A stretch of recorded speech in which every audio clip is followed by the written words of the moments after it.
Nous allons parler boiterie et plus particulièrement rupture du ligament croisé crânial chez le chien et chez le chat. Quelles sont les causes? Quels sont les symptômes? Quel est le traitement? C'est tout de suite.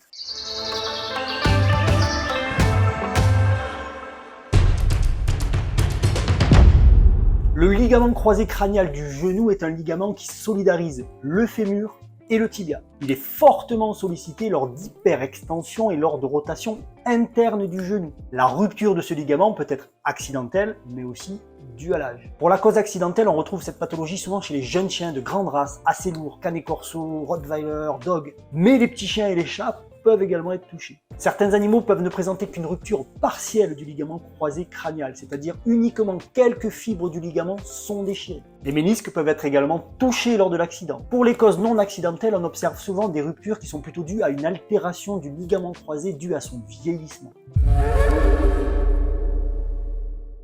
Le jour de la rupture du ligament croisé crânial, on a une boiterie immédiate avec souvent une suppression d'appui complète. On peut observer également un gonflement de la zone du genou. Lors de la rupture partielle du ligament croisé, on peut avoir des symptômes légèrement plus discrets.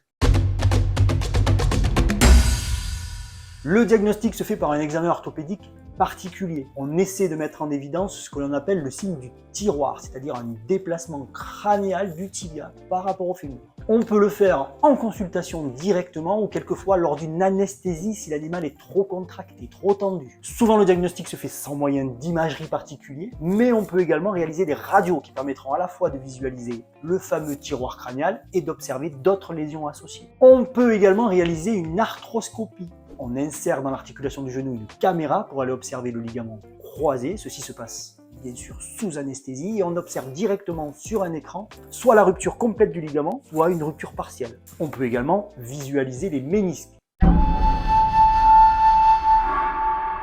Dans certains cas, on peut mettre en place un traitement orthopédique conservateur. Il consiste à limiter l'exercice, à faire perdre du poids à votre animal si nécessaire et à donner des traitements anti-inflammatoires adapté. Le traitement de référence est chirurgical. Il consiste dans un premier temps à ouvrir l'articulation du genou, à extraire les morceaux de ligaments rompus et à explorer les ménisques. Suite à ce temps opératoire, pour compenser le défaut de ligament, il existe des techniques chirurgicales à base de prothèses. Certaines sont placées à l'intérieur, certaines sont placées à l'extérieur de l'articulation. Les techniques chirurgicales actuelles de référence consistent à pratiquer une ostéotomie du tibia, c'est-à-dire à créer une fracture avec une scie oscillante à os. Cette fracture va permettre de modifier la position soit du ligament tibio-rotulien, soit du plateau tibial. On vous a préparé d'autres vidéos sur les chiens qui boitent.